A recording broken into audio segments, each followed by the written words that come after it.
Guys are taught that you sacrifice for your wife and for your children. You sacrifice for your job. It doesn't matter if you got the flu. It doesn't matter if it's raining. You get up and go to work. That's right. You don't matter. I think it's fed into us from the start, and I think it's a cultural thing. I mean, I've been in 9 different countries. I've been in overseas a lot, and this isn't worldwide. This is not worldwide. Most of the toxic garbage that comes out it's all women's fault. So it's teaching these boys to despise women. Right. Okay? Now, women share the blame. You got to find the grace to deal with women who've been led astray, women who've been done wrong by other men, and you have to combine that with the strength to stand up and say, look, I understand, but you're not treating me like that. But the key word there is share. Feminism today was caused by men who dropped the ball. That's right. All the way back when feminism started, women had enough. They had enough of men who weren't being men. And they're like, I think we can do a better job. And so even the start of feminism, in a large part, in my mind, was caused by chunk men. Yeah. And so women stepped in to fill a role that the men were not filling. In a lot of cases, I realize we're painting with a broad brush, and it's just a big cycle. Yep. And then what you get is you get that pendulum. You get men who back in the day, and when I say back in the day, I'm talking back in 1800s, 1700s, were tyrants. They were just tyrants. Women had enough, and so they stepped in and the pendulum went up here. All right? So you've got this garbage that we have today. And so now you've got your manosphere guys who are trying to swing that pendulum back, but now they're swinging it plumb back up here. Right. And what we need is this balance in the middle where we respect and honor women and stand up to them, but we be men. We don't place everything of the blame in the feet of women, Right. but we don't abdicate our position either. But over 6 million men in the U.S. experience depression each year. Men die by suicide nearly 4 times as often as women, with suicide being the 7th leading cause of death for males. 7 million able-bodied men in America right now that are not working. They are selectively going, I don't have a future, I'm just gonna stay at home, somebody's supporting them. 7 million men. So if you take all that, Dwayne, and shove it together. A lack of dads. There it is. It all comes down to missing dads. Yeah. Holidays are rolling around and you don't have somewhere, you don't have family to go to for Christmas dinner. You don't have anybody to put up a tree, or you put up a tree and there's no gifts underneath because you don't have anybody to get gifts to or get gifts from. And you can feel isolated and solitary and alone. But you are not the only one. You just don't know the ones around you are feeling exactly the same way you do. Like, I didn't like me, my wife didn't like me, my kids didn't like me.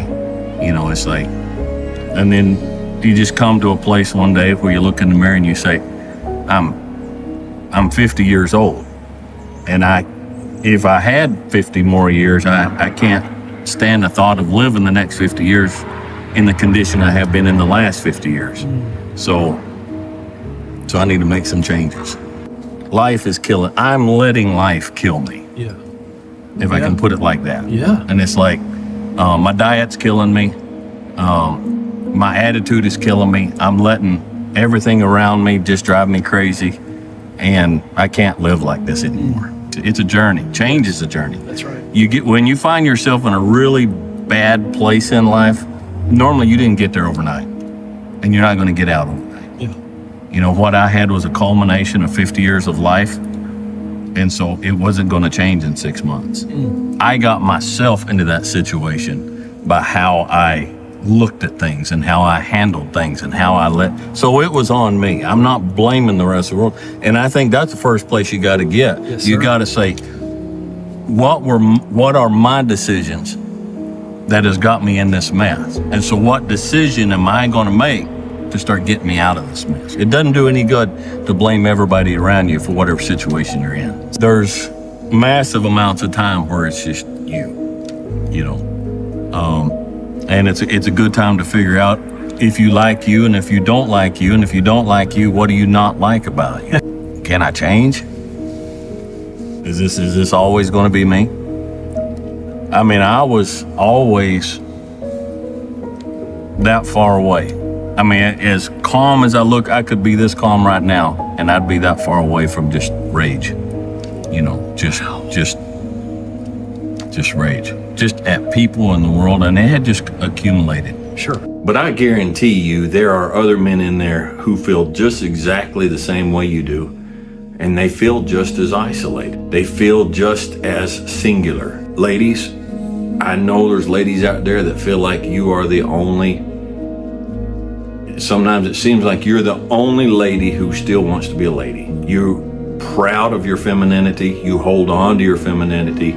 You respect yourself. You respect other women, and you still respect men. You're not the only one. You're not alone. And if you're sitting in a big city somewhere, and you do something that really offends me, if you come to me and say, Dwayne, man, I shouldn't have done that. That was poor behavior. That was not good. I'm sorry. Will you forgive me? Well, if I have any grace at all, of course I'm going to forgive you. Sure. But we can't do that with ourselves. Right. Hey, dirtbag, that was shameful behavior. I know. I recognize it was shameful behavior. I accept that I am responsible for that shameful behavior. And I am leaving that behind, and I'm quitting that. But we can't turn around and say, you know what, man, you're only a human. I forgive you. Why can't we do that with ourselves? Great question. You know, we're eat up with unforgiveness, but it's not unforgiveness that other people won't give us. We're eat up with unforgiveness towards ourselves. Yeah. Now, it may be that we don't deserve forgiveness because we haven't owned it and forsaken it. But once we've owned it and forsaken it, yeah, I did that yesterday because that's who I was yesterday. But I didn't do that today because that's not who I am today. That's good. So I'm not going to destroy myself over the man that I used to be, but that I'm not today. Most men don't fail because they can't get a woman. They fail because they marry the wrong one. You can have discipline, frame, purpose. None of it matters if you build your life around the wrong partner. That single decision determines more of your future than your career, money, status, or your friendships combined. That's why I put together a practical guide for lasting relationships and dating with a 5-week program with actionable advice to be followed every week and help you identify and build with a woman that you choose. The link is in the description. But the situation is what the situation is. Right. We have feminism, and we have a historical, non-stop culture of war in this country that has destroyed dads. Right. And the ones that it didn't kill outright, it just messed them up inside, so they were not as balanced and as calm and as solid as, you know, my great-grandfather was. So can I extrapolate from that we've got a bunch of weak men? We have a bunch of weak men. I mean, we call it mental health. So what makes a man? Easy answer is a man makes another man. Most of these men out there, they are the silent majority. Okay? They're the guy down the street that's working in the mechanic shop, that's changing the brakes or changing the oil on your car. You walk in and you say, well, I go to the Walmart Auto Center back there, and they're just a bunch of, there's one guy in there at least. He's quiet. You don't notice him. He don't spread around what he thinks and how he feels, but he's just like you. He's just like you. He has the same frustrations. He has the same worries. He has the same fears. He has the same standards. He has the same view of things.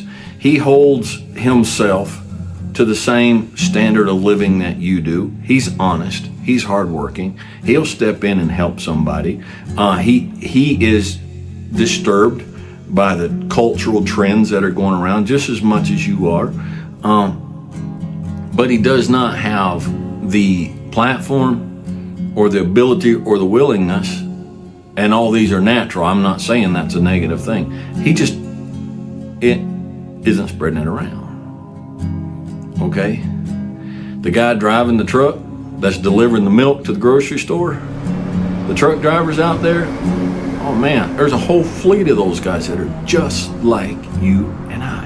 And so there's that balance, and everybody in their place and in their life, they have to find that balance for themselves. Yeah. Okay, you can't, everybody doesn't color the same coloring book. That's right. All right. Yeah.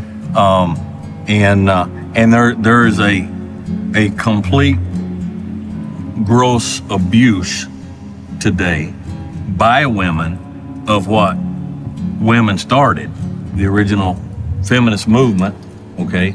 But then there is a gross abuse by men in response to the abuse of the women. Yeah. And so everybody's just abusing everybody. Yeah. I mean, if you look at it, if you get online and you look at the feminist and you look at the manosphere and you look at this, and everybody's just abusing everybody. Yeah. If a man can, number one, become secure in himself, not arrogant, calmly, quietly, gently secure, Yes. and reach out and start helping a young man here and helping a young man, I don't think we can put all this in balance again. It's not going to happen. Right.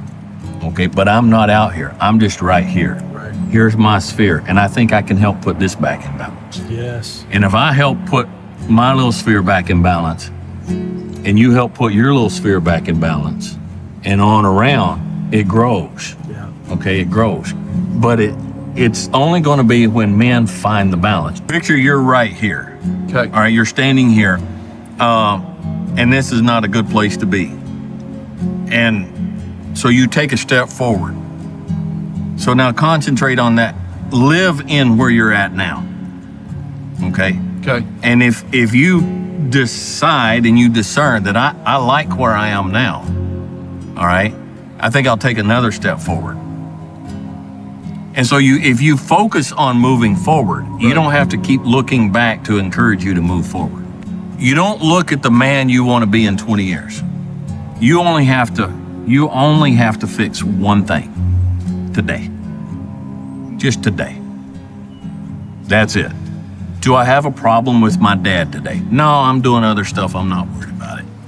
Am I a man that I can like and respect today? And when you go to bed at night, look back on the day and say, how'd I do today? And then go to bed and go to sleep. Wake up in the morning and say, all I got to do is be the best man I can be today. So I was in the jungles of Papua New Guinea for 2 years in the highlands. And a guy called me and he said, called me on the radio and said, I'm having a meeting on that other mountain over there. And won't you come spend the week with me? I said, all right, I'll do it. So I got my guides around and got my backpack and we headed out. And it about killed me. I don't know how many hours we were hiking, but it got to the point where it was like a steep, grassy hill, long way up. And I'm like, I believe when I get to the top of this hill, I can see my destination. I got to the top of the hill and I saw another hill. You following me?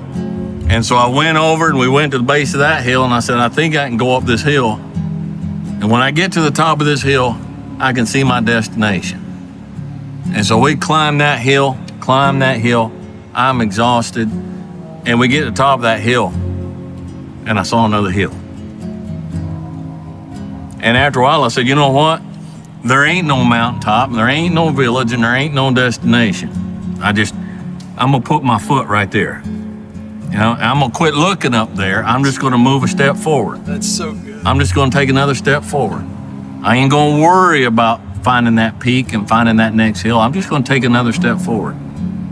Are you to the place that you want to be? No. But I'm further along than when I started, and I'm not heartbroken and depressed and disappointed because I'm not at the peak that I'm looking at up there.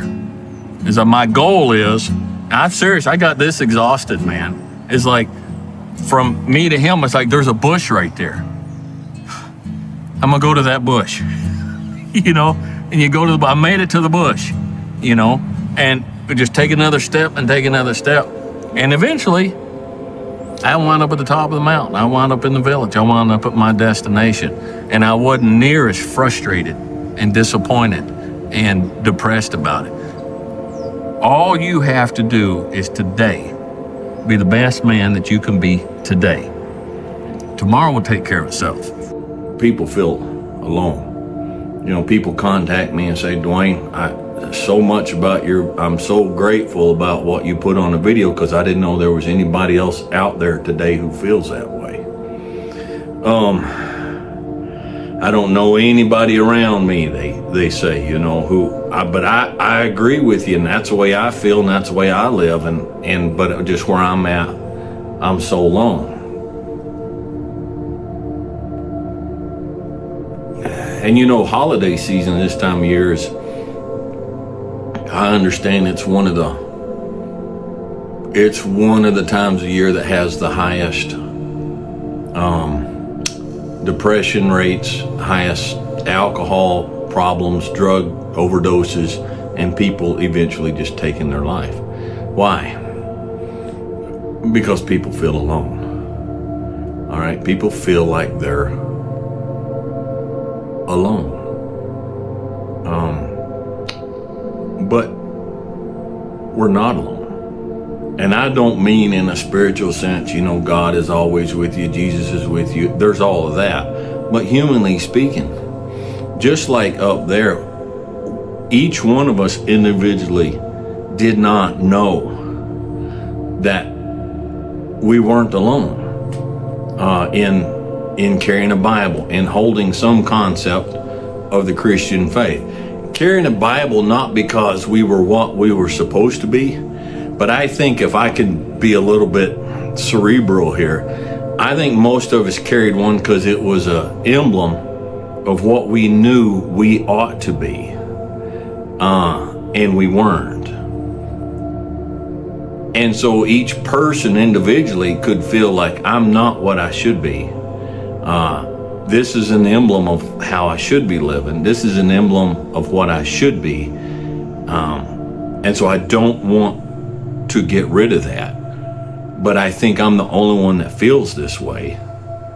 And so I'm not going to share this emblem with others when all of us were on the same page. I've been to 9 different countries. I've been all over the United States. And I've never been anywhere where I did not meet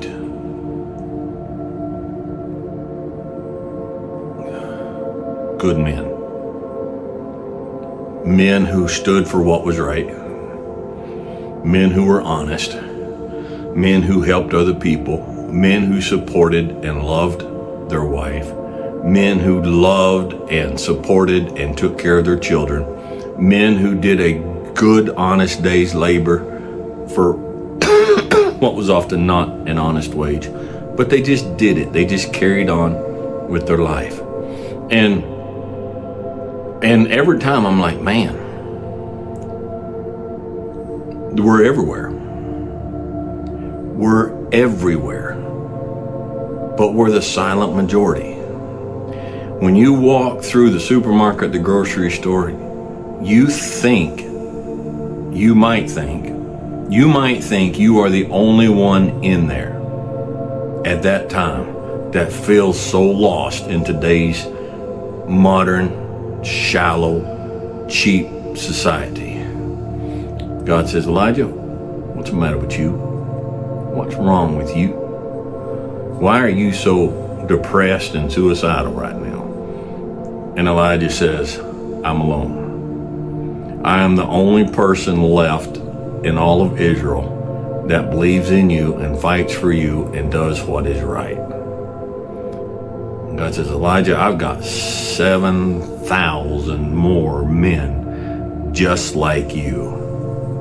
You're not alone. Now get up and go up here and go do what I'm going to tell you to do. And I'm gonna send somebody along to go with you. I'm going to send you an assistant, a partner, a help. All right. And if Elijah can just want to crawl in a cave, put a cape over his head and say, God, take me home now, I'm all by myself, then it's understandable if we feel the same way. Okay? But just like Elijah, you're not the only one left. Bad experiences in the modern day organized church. And it's got to the point where the church has been so, and when I say the church that each of us individually, multiple churches that we have dealt with, has gotten so dishonest and so uncaring and so helpful and have so lost the actual truth of what Christ is that we've had to leave.